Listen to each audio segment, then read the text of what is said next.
My name is Jean, I'm Education Curator here at the Gallery, and I'm delighted to welcome Dean Norman Lynas to the Butler Gallery to talk about David Godbold's work. We decided, because of the nature of this exhibition, that it would be great to get somebody from the non-art world to come in and talk about the work, because there's been such a strong reaction from our audience, positive, negative, everything.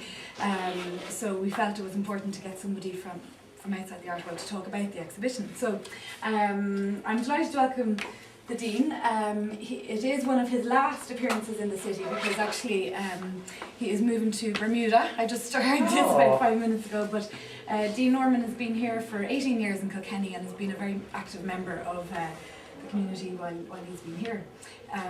So today we're going to talk for about maybe 40 minutes to an hour about the imagery in David Godbold's work, about the kind of origins of the imagery, what it meant to audience at the time, and why David may have chosen that work to present today as part of his work.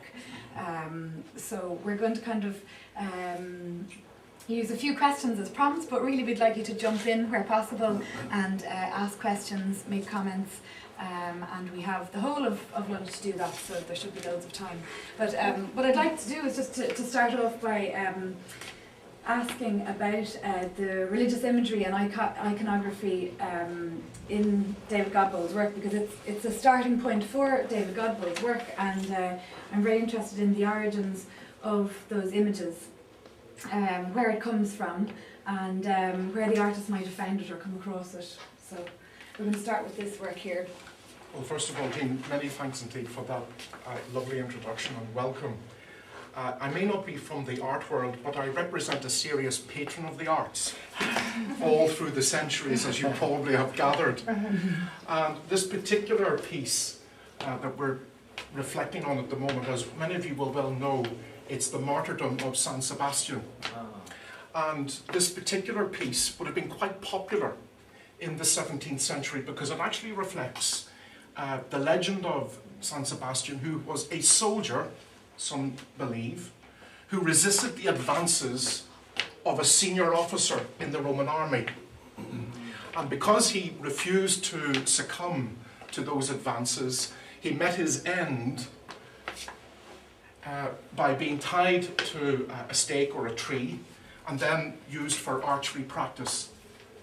It also has associations with homoeroticism. And in the 17th century, the Counter-Reformation church iconography, particularly from Holland and Belgium, was very insistent on moral rectitude. So this isn't just about the death of San Sebastian. It's really the fate of those who San Sebastian resisted. Now that's a very modern debate in the church today, because the whole issue that this particular imagery conjures is essentially the nature of human sexuality. And I don't want to get into that debate today, but it's only to say we shouldn't be frightened of it. But you have here this marvellous evocative piece being used in a very modern way.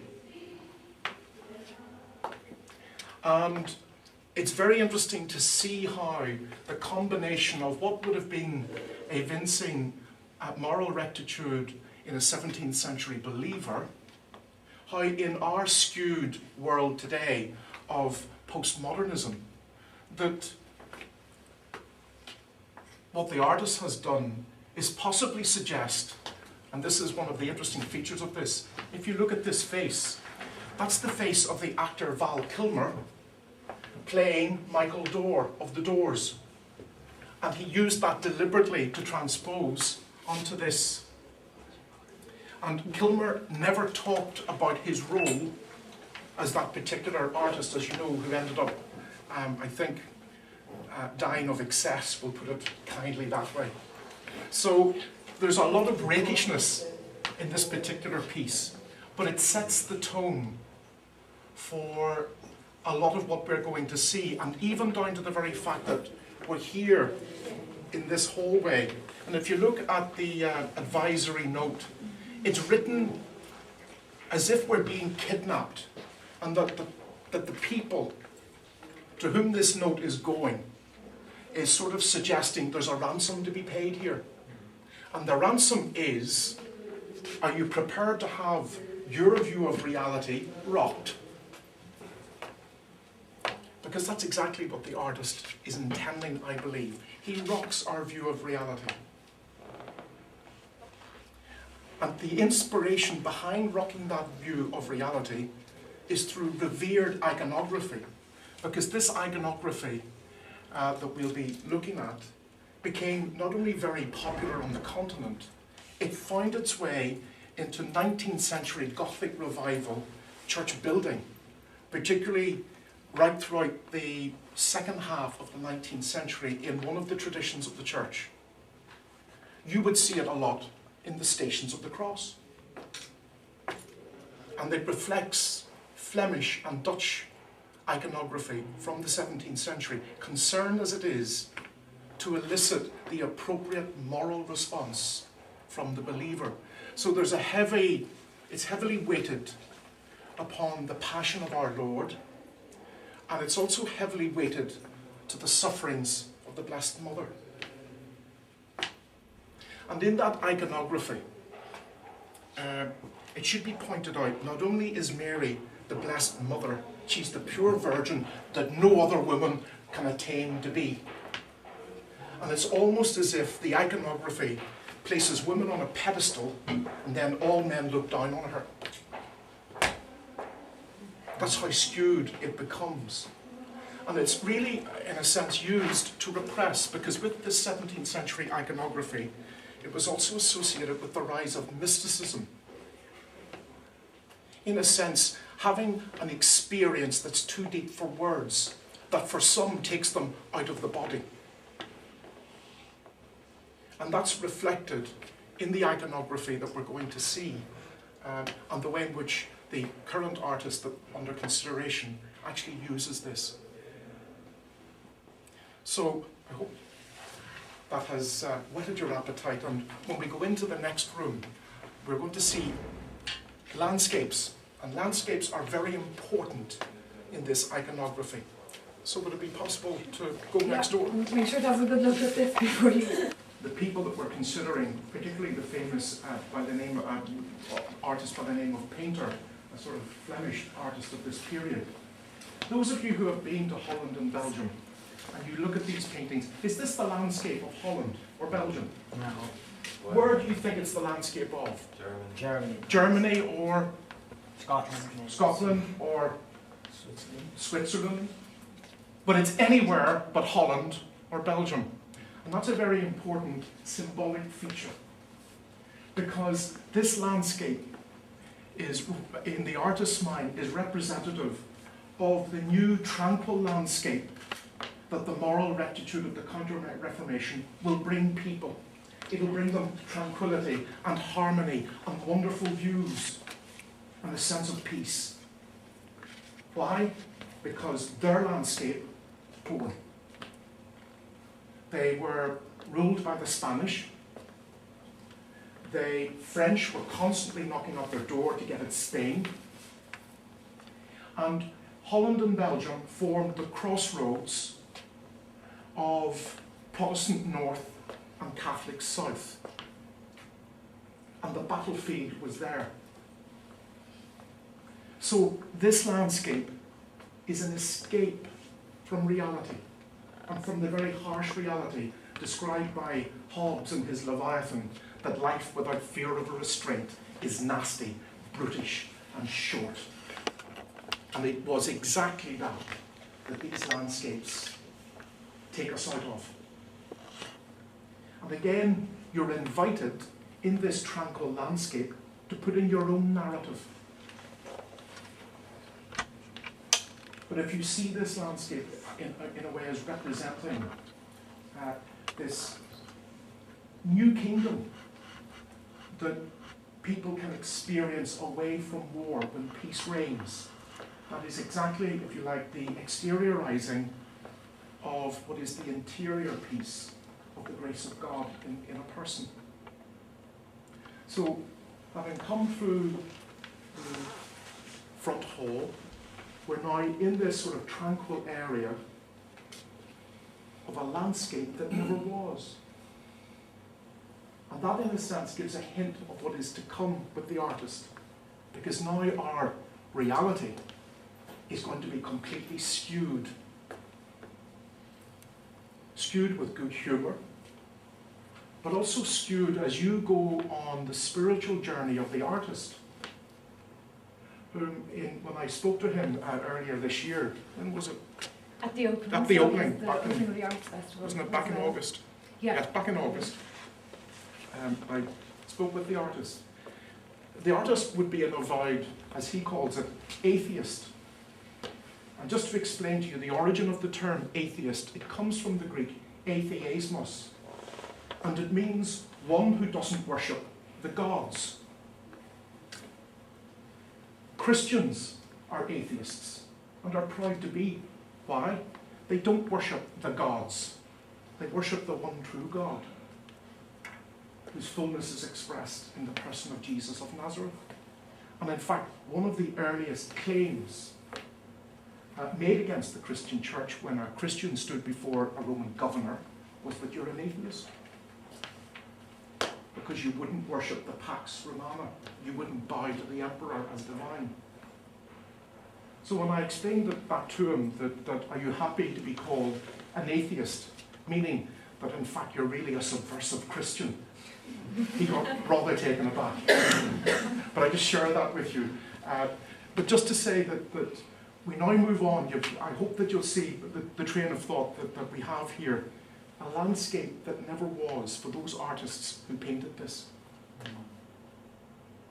Because it was an escape to a moral, escape into moral perfection that never was in the land of its origin. And now we begin to see something of the subversive nature of the artist when we move into the next room.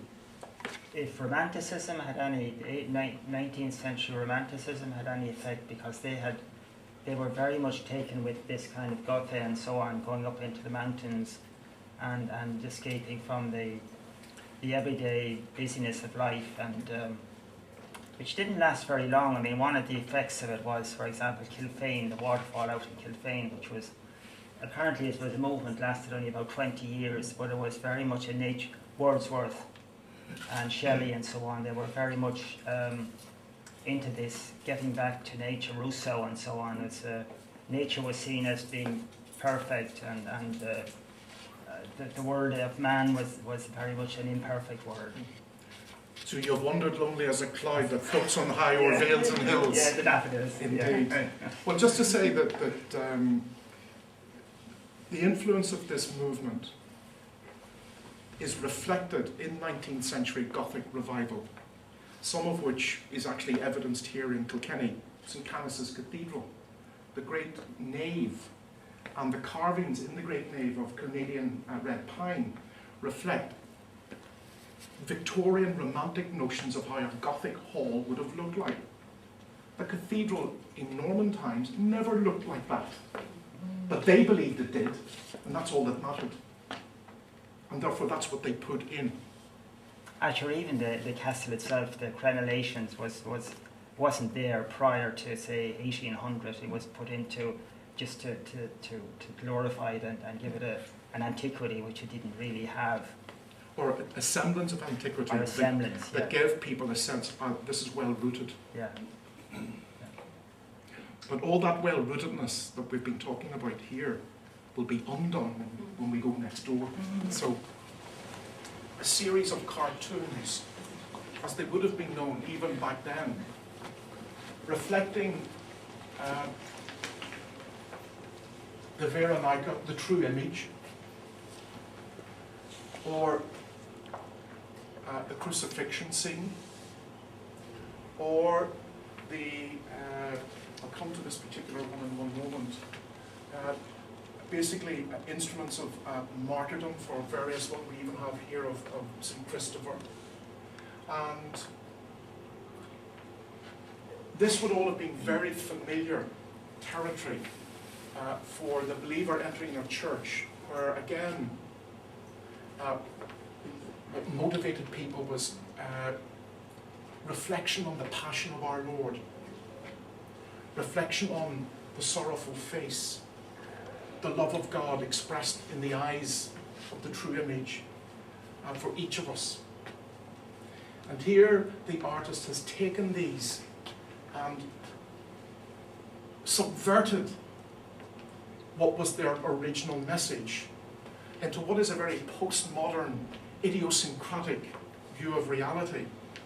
And there is a sense in which the artist, although passionate about his work, is caught up in a circularity. He is actually fascinated by the very thing he rejects. And he invites you to journey with him on that. This particular image here, although it could possibly reflect two possible stories that are in Jewish myth. It could be the slaying of Sisera by Jael, which is a story in the book of Judges. Or it's more than likely the story of Judith with Holofernes. It's the similar incident, namely that a foreign commanding general is lured by the woman to share the night, and as they sleep, in Sisera's case, he gets a tent peg driven through his head. He did not wake up in the morning with a headache. He didn't feel anything at all in the morning. And likewise, Holofernes, having been seduced by Judith, pays the price by having his head cut off. The whole point about the stories is that they are providing, in the Jewish canon, their vision of freedom and the sacrifices that their women made in order that, in particular, the men would enjoy freedom. But right throughout all of these cartoons, the iconography is very familiar to you. And you're used in front of this iconography of kneeling. But here, we're asked by the artist not to kneel, but to stand, and to stand back and gasp. And to engage with the artist in the narrative that he has placed on this iconography. Because we don't live in a world of moral rectitude. One of the very interesting things about the iconography was that in the 17th century, although they didn't blast it out over YouTube, Facebook, or Twitter. CNN or Twitter or whatever, the 17th century was awash with a thing called clerical scandal.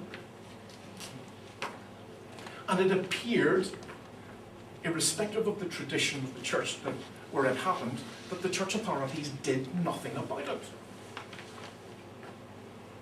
And so, one of the purposes behind the Counter-Reformation, not only was it to sort of counteract the new learning, this real engagement with the world that had already been there in the Renaissance, but was now being taken very seriously, particularly the growth of a newfangled thing called scientific discipline.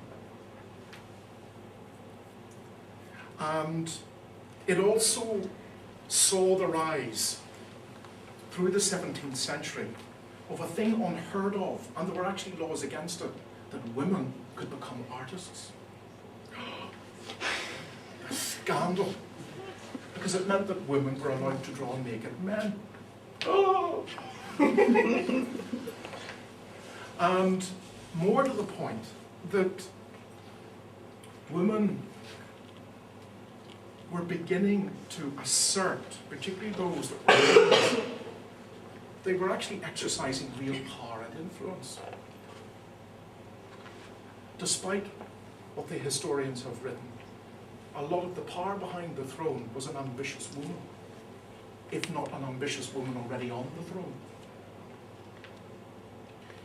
There was also a reaction, particularly in Italy, to the excesses of the Borgia popes. And there is a sense in which, had you been in Rome at the beginning of the 16th century, the sort of frescoes that you would have seen around church buildings were the type of thing that I suppose today would have decorated certain men's magazines. Not that I would know about those sort of things, I hasten to add. But I'm only making the point that it bordered on that. And you find actually that all of that gets changed. And it gets changed for this type of iconography. Again, evocative. Again, the soft underbelly of some of this. And you can see it here in this depiction of crucifixion, a form of homoeroticism, which would have been quite prevalent amongst those artists that actually were doing this work. Sometimes much to the annoyance of their patron, who would have been the local church, usually either a local cardinal or bishop. Happily, deans were exempt. So you think David is making a very particular choice with this imagery, you know, that it's not that of the 16th century kind of Italian Renaissance work. It's 17th century. You're right. The Flemish influence on him is particular to him, because I think he's making the point that we live in a world where there was never the moral rectitude that people thought it had. There is no such thing as the moral police. Each and every one of us is graced with our own integrity. That's, of course, a churchman talking.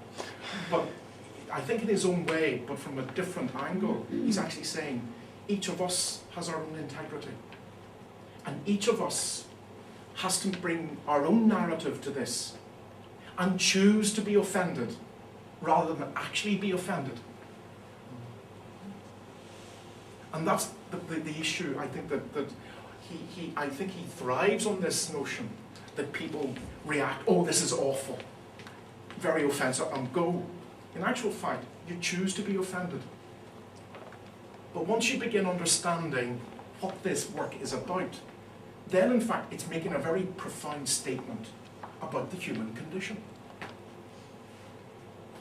Now, David and I might differ in any analysis of that, because I would have certain convictions about that, but I'm not going to bring that to the art, because art is innocent in this respect. But I do believe that through this narrative, he's actually making us engage with, well, what do we hold to be true, and what do we hold to be of real and lasting value as human beings. And I also think, subversively, he does have a sense of humour. Oh, yeah. And there are things you have to sort of smirk at. But things that you would do, how do I put it? I suppose like the yes minister, you might possibly think that I couldn't comment type of thing. Yes, indeed, Urquhart. And it's that type of, and he's almost inviting you to do that. But the very fact that we're all here talking about his work, that he's had the bravery to put his neck on the line and say, look, this is my view of reality. What do you think? Sorry, do you think that the given view is why it's superimposed on the mathematical table, that the given view of the known and the unknown is established? Is that? Indeed, there is I think, an engagement here between what I think the artist sees as myth and legend, and what we know of reality, if you like, a scientific view of reality. Yeah, which is the mathematical table. Which is the mathematical table. Yeah. And it's superimposed on the myth. The other, yeah.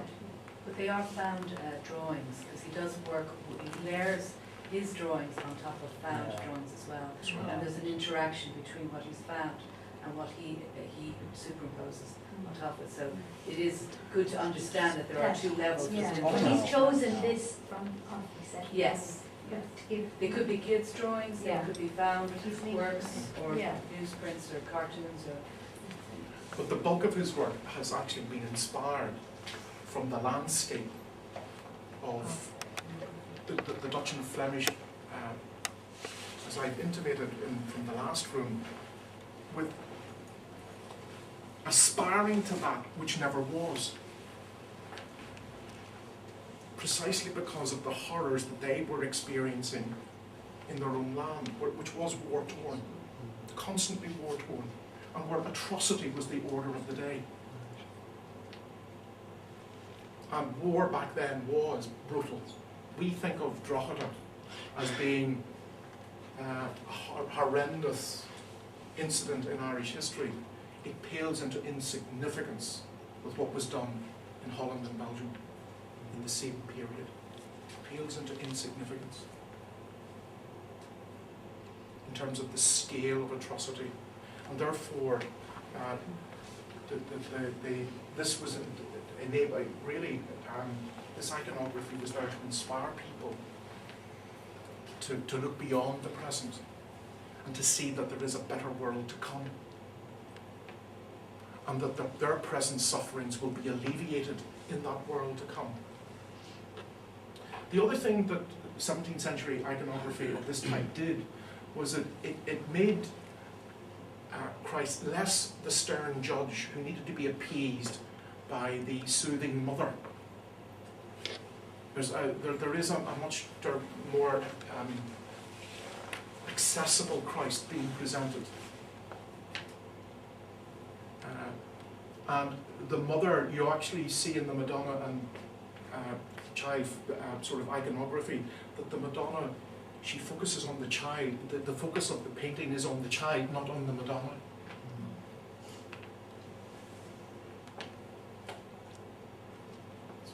Sorry, can I ask Jean, when did he set this work in the context? Did he do it in 2006 or when did? The work ranges. Anna will probably be able to have an answer to this, but the work is kind of a mixture of new work but also existing work. So I'm sure there is some from 2006, but yeah, I think it's. Was it a response to some talk about war, or was it? It's not an all-one body. It's a collection. A mini retrospective in a sense, you know. It does span a number of years. Mm. There are recent works and works going back to the early 2000s. Sorry. So yeah, there are the installations and the wall paintings are new, but you find through the checklist the dates associated with them. But there are concerns that have been with them for That's what I think most of the work is over it actually reflects his thinking over a decade. Yeah. Much of it the last decade. But what has always been with him is this graw for the 17th century Flemish religious iconography, which has, in a sense, at one time, I think it rivets him as well as repulses him. Is it an aesthetic role that he has with it, or is it more about what's behind the imagery which you brought to the fore? But for him, was it about what's behind it, or was it just purely an aesthetic? It's a bit of both, if I could put it, because he actually wanted to engage with it. Okay. In the conversation I had with him, he wanted to engage with this, because for him this is a never land. Well, not Michael Jackson sense, but you know what I mean. It was a never land. And that is it that what is being peddled as truth is a never land? That you're being conned? And he, I think, very bravely opens up that conversation and that engagement. And I think he has his own conclusion, which is he doesn't know. Very interesting. He's honest enough to say that, but he's caught up in it, and he has a passion for it. And he is saying here that in his worldview, we're living with that which never was. And I think he's making a heartfelt plea for the integrity of the individual in a particular context. but he doesn't see that context as being theological, and there I would differ with him.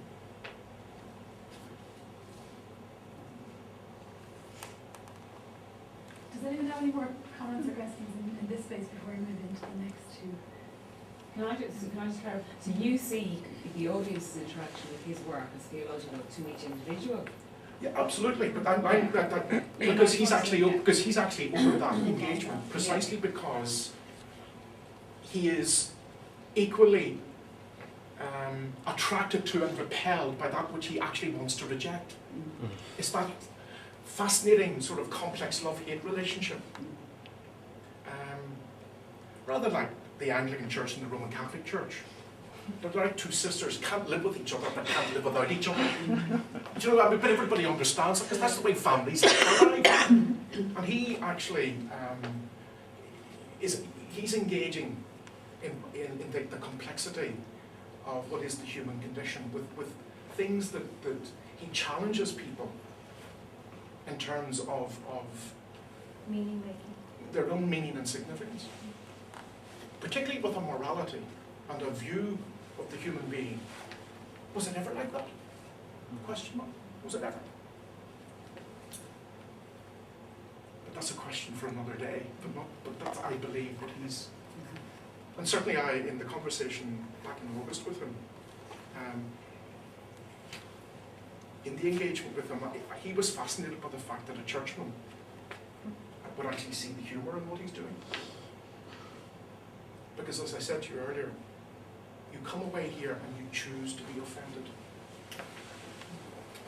The artist isn't giving an offence, he's actually giving you a challenge.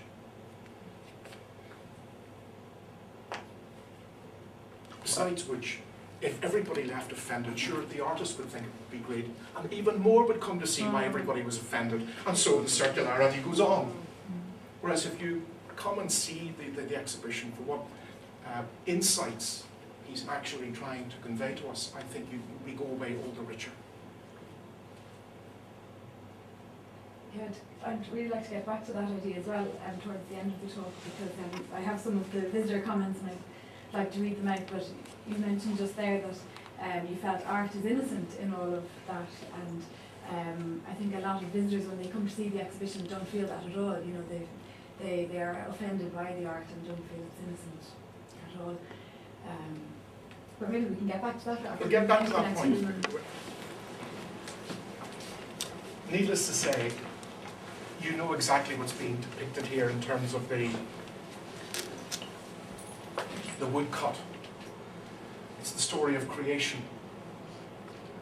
And here you have the complex deception of Eve, followed by Adam, who chooses to go with Eve, and the dawning of that form of wisdom which actually said we're naked and we're ashamed, because in the original story in Genesis, that is, you have a primal innocence that has now been subverted by the serpent. And in the story, Eve says, the serpent beguiled me. And interesting enough, in the ancient world, deception is in a sense personified. And perception becomes Hasatan, Satan, meaning the adversary.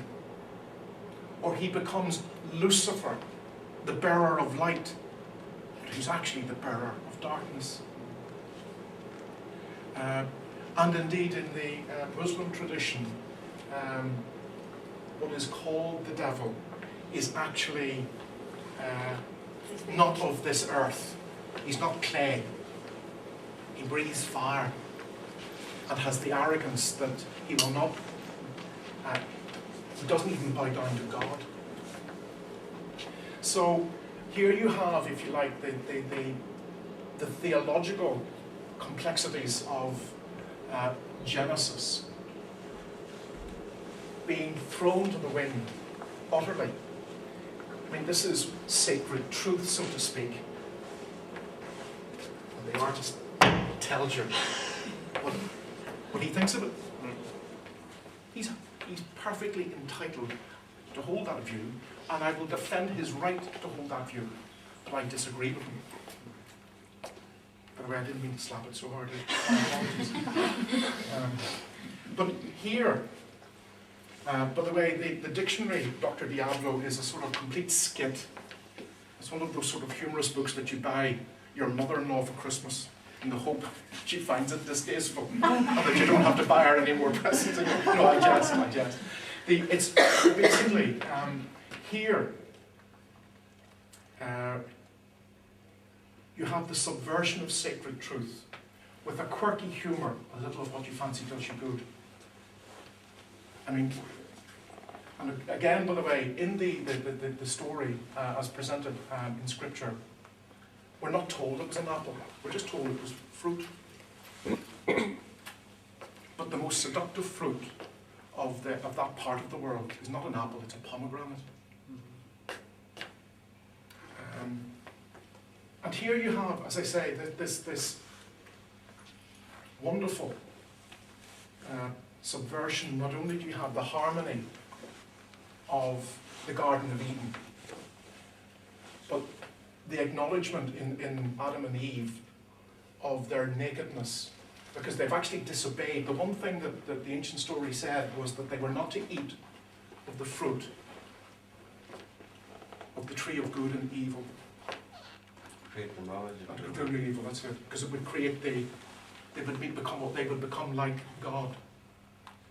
Which is a very interesting thing, because I think that the author is, because there are two Genesis stories, and one is concerned to say that humanity, i.e., that is to say, Homo sapiens,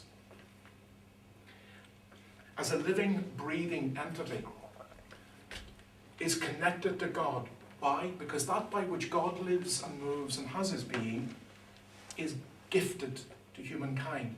God breathed on man and he became a living soul. He had a nephesh in Hebrew. The other story concerns, since man is made in the image of God, and why the concern to be God-like, is that actually to be God-like is to carry responsibility for actions. And there's the dawning, the fact that there was disobedience, and now there will be consequences. And it's very interesting that what you have here also is the artist having a go, not unreasonably so, at the Augustinian doctrine of original sin. Because the human condition, according to Augustine of Hippo, or Augustine of Hippo, is actually transmitted through copulation. That your fallenness you're born with, because it was transmitted from parent through your parents. Now it's interesting that that debate was opened up in the church, actually by a British monk called Pelagius, who said, no, the image of God in each of us may be defaced, but it's not removed. And that very thing that I've just said to you, for me encapsulates part of the humour of David Godbold, in that he is saying something unique about humanity and the spirit of humanity, but it is defaced. It has graffiti over it. And sometimes the cure for graffiti is worse than leaving the graffiti there.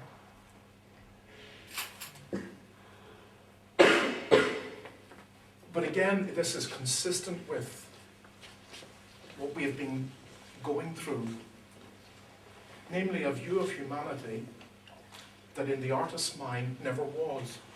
And just interesting, the gorilla type sheep over there on the left as well,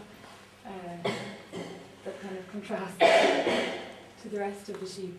Do you think that's a comment by the artist as well on that, or it's just something I hadn't noticed myself before? Well, I think that one of the things that in the story in Genesis, that there is a sense in which the apex of creation is the culmination of the creation of man and woman. And the Hebrew word isha literally means from man. And it's the Hebrew word for a woman. And of course that reflects the fact that the rib was taken out of Adam to create his helpmate and partner. So you have the apex of creation.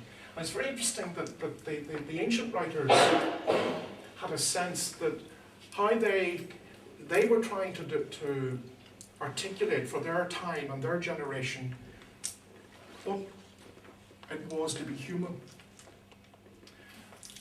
And it was made very clear that through the aeons there has always been moral order and beauty in the universe, culminating in this moment that God is in fellowship with humanity.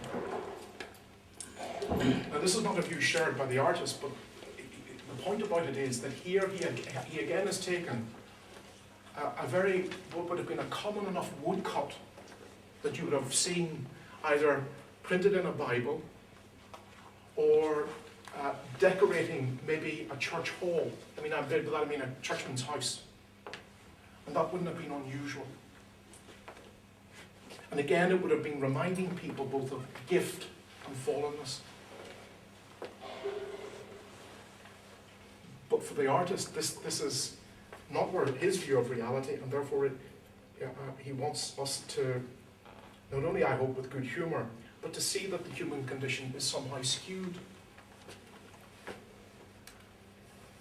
And that are you content to deal with that, which never was in the artist's mind? Because that is the challenge, I think. And you have to make up your own mind about that.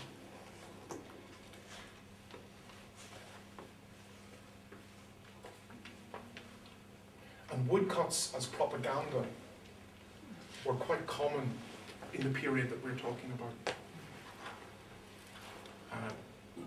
Probably one of the most famous woodcuts that I have in the cathedral is the woodcut of Henry VIII handing out the word of God to his bishops, all of whose mitres are at his feet.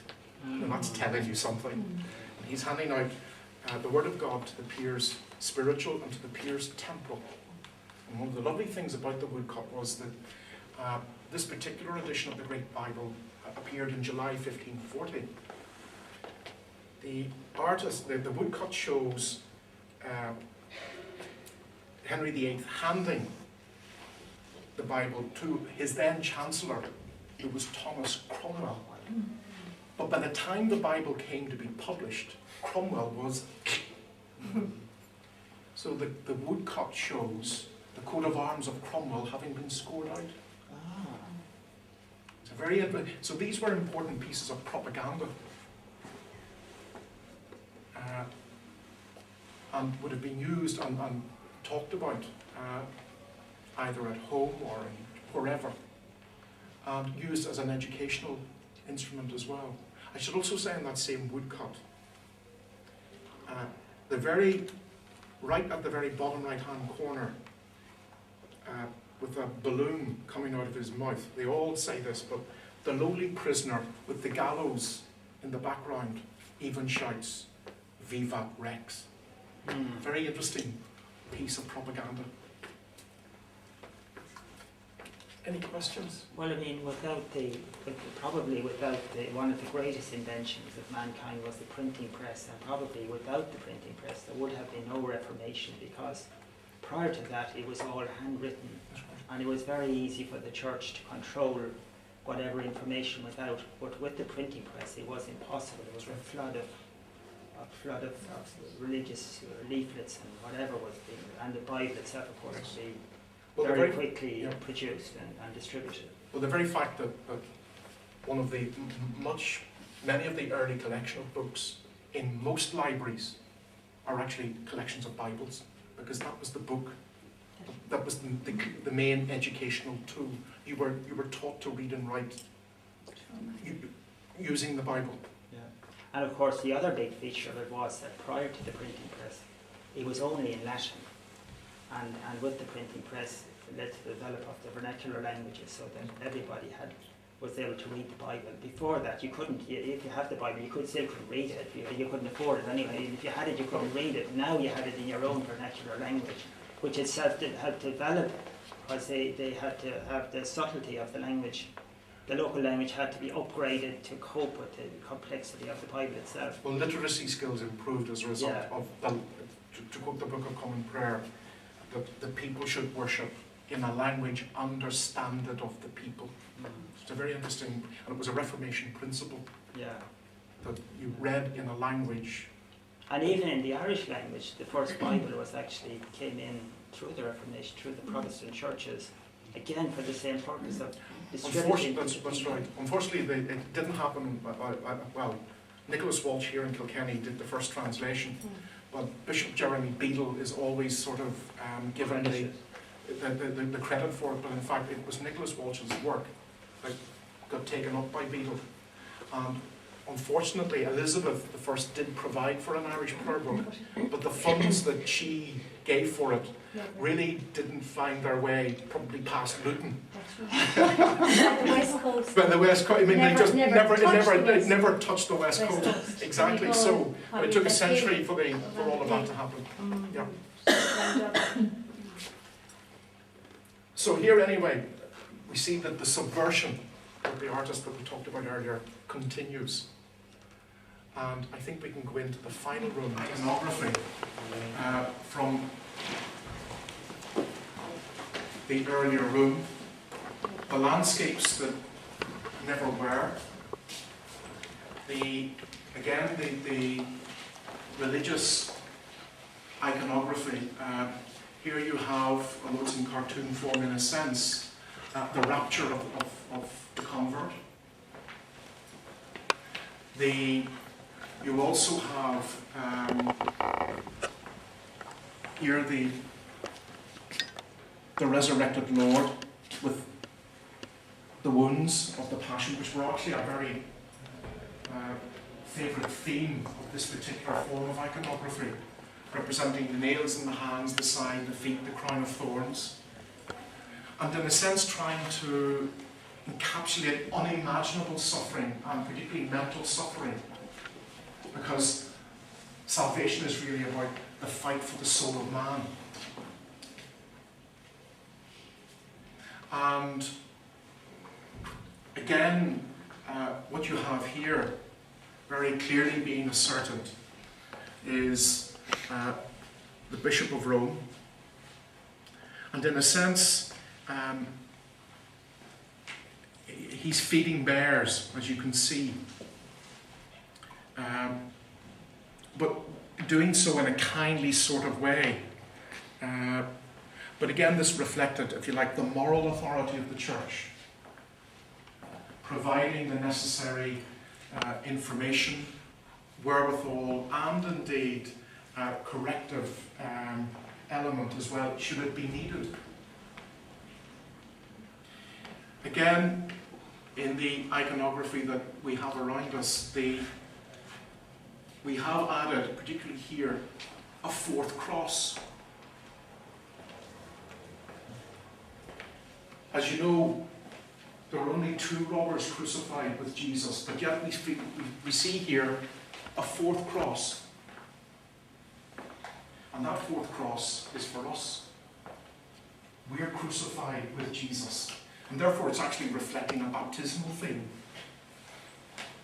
But note again, the landscape.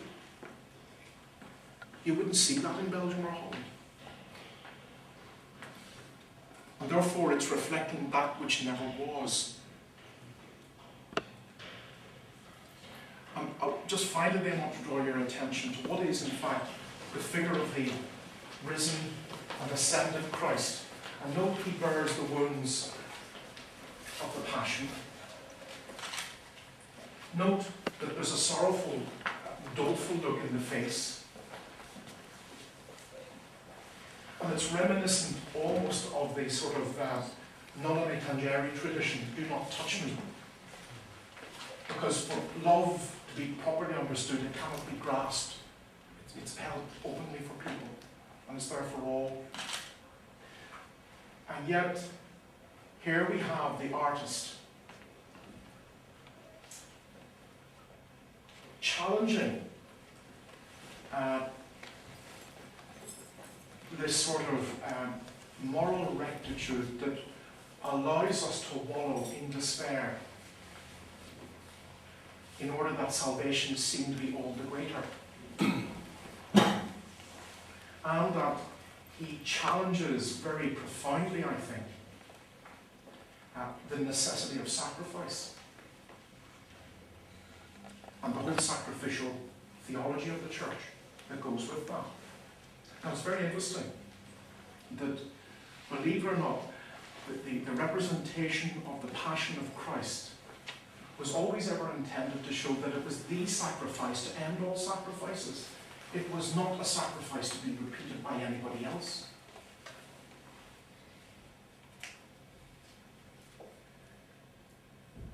But as we started with, if you like, the notion that we're being kidnapped, that our view of reality is going to be challenged and very clearly upset, disturbed. In a sense, as we leave, we don't leave this journey behind. We've actually just begun the journey again. Because we've got to go back out into the real world, of which this is a particular view. And no matter how we try not to do it, we won't escape the artist, David Godbold. Thank you all very much.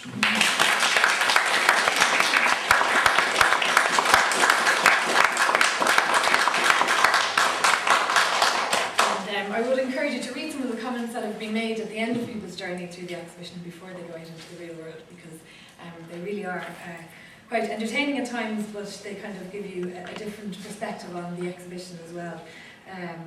So I was going to read some of them out, but I don't think there's any need to do that at all. Well, I think I did say, and because I'm on record as having said it, people choose to be offended. Can I just ask about your view, your comment on being kidnapped because of the way the text is on law? Is that your perception, or is that something the artist mentioned when you chatted to him in August? Because I don't get that at all. If you were writing, it's sort of, it's my own take on, because basically that, if you were, it's not like a child who's been putting together a collage. Yeah. If you're a serious kidnapper, and you take from various newsletters and whatever, and you're making this is a note of serious intent, and you're going to hand it to the public, and you're sort of being invited in because it's a sort of a beware sign. Yeah, no, I understand. It's also written in other ways, and I understand that he actually did that. I'm just curious as to whether it was. No, he did. That never came up in our conversation. Okay. No, it's just that when I saw it, and I thought, oh. He has used newsprint though, cut out words in works in the past. But it was only in response to the fact that we had to put up the parental sign that he responded to that himself. And, you know, I understand that. I was just curious. No, it never came up in our conversation. No, that's purely my own take on it. That it's sort of like a ransom note being written. But you're not allowed to leave, Mary, sorry. It's fine, I find it very funny, so I know it is, and I It's enticing, isn't it?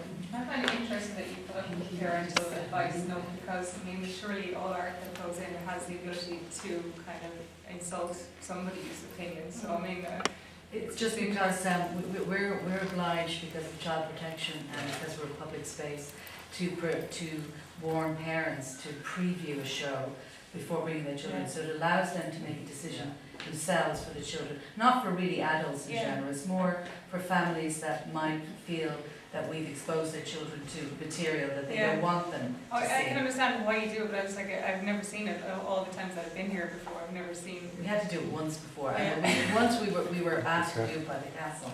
I know it's We're interesting naked. because once the religious subject comes into it, it's like, oh, now everybody needs to be Yeah, offended. I You know. know, Well, it's more about, it's not even just the religious, it's the language and, I suppose, you know, that element as well. Yeah, but Anna, to the Dean has given us the tools to interpret it. Yeah.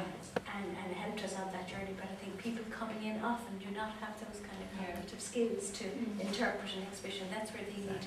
They come in with And we're- judgment. Anyway, don't Absolutely, they? so we did too. But I think it's interesting as well in the context of the new blasphemy law, which states itself, it's the purpose of that is that people who are offended by something. But it's within the context though of breach of peace, which I suppose would mean that a huge number of people, but it does give an incentive to people to be offended if they so wish, and to work up a movement against something. To me, it's a subtle form of McCarthyism, Yeah, frankly. yeah. And that's why it's interesting, no church made a submission on that, Yeah. on that issue. No church was asked, and I think the church would have stepped away from it. Because, to be honest, the crucifixion itself is a blasphemy, because it was deliberately designed to be. There is a scandal attached to the cross that still resonates in postmodern Ireland, and long may people be challenged by that. So I think that it's interesting that by the way, that issue did arise with the artist, because both of us were quite taken aback that the law, it seemed to have been introduced quite surreptitiously. You know, there was no big public debate on it. And I would go, well, actually, the church has no view on this.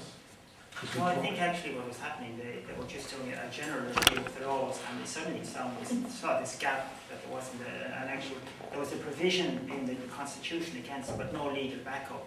So they felt, well, we got to fill in that gap. Indeed, but I think the way they've filled it in has actually made exhibitions like this a hostage to fortune. Namely, if you choose to be offended, you will. And you will go off and create havoc over it, when in fact, that's not what the artist is about. If you chose to be offended by any aspect of the exhibition, what do you think it would be? Because as far as I can see, there's three things that I could take as offensive. But I'm not sure which one I'd choose, and I don't think I would choose any. But if you wanted to be offended, what is it about the exhibition that would offend you? Well, if we were talking in the 17th century, the issue wouldn't arise because the artist wouldn't be alive. I'm not being facetious in saying that, because that's what would have happened. But we're not happily living in the 17th century. And that I think that what I was engaging with is an artist who is prepared to share with you how he views the world. And he expresses that through his work. This isn't just an intellectual exercise for him. It is him. He's put himself on the line. And I think you're invited to engage with him. And that I would not find, I don't find the exhibition blasphemous. I don't always, my sense of humour at times wouldn't be his, but God has a sense of humour and we're all different. I think that a certain tolerance has to be shown. Now, not a condescending tolerance, but rather one that you actually engage with the artist. What are you about? And therefore, in that sense of walking his walk, you don't have to agree with him, but at least when you walk his walk and you understand where he's coming from, it makes the engagement and some of the comments actually come alive, that you can get the humour then. But we're all different that way. But as I say to you, in the 17th century, had this ever been allowed to be put up, not only would the artist not be here, the gallery would have been burnt down. And there would have been crosses, I suspect, all the way up Kilkenny, and we would have all applauded it. You know, that's the scary thing about it all. We would have applauded it. But I think probably one of the problems in the 17th century would be the vandalism of these iconoclastic images. Now I don't think that would be what people would take as the main offence. No. For me, it would be something more like the fact that he's pitching Dutch and Flemish imaginary landscapes beside these really familiar scenes. And is he sort of asking the question, the Dutch and Flemish landscapes are imaginary. They never happened. This is not a real terrain. Are these images that we all recognise and are so familiar with just fictions as well? And another thing was that the way he brings them right up to date by superimposing them onto found material, which is reality. You know, you can see it as reality, this stuff that he finds. And he's imposing these myths on top of them. And I think that would be the most sort of outrageous part, and not the idea of them being vandalised. I think for the artist it's his form of satire, and he's perfectly entitled to present that. Whether people agree with it or not is another issue, but certainly I will defend his right to present it. And therefore I think it's important that, just as you put, that we actually engage with it. And it's by engaging with it that we come away all the more enriched. You don't have to agree with them. I mean, you're perfectly entitled to your own narrative with him. But I think that the fact that you've engaged him, and that I do believe he has captured something about the current state of affairs in terms of how we understand the human condition, that for that alone, this exhibition is all the more worthwhile. I, for one, will not be the iconoclast baying for his blood. Far from it.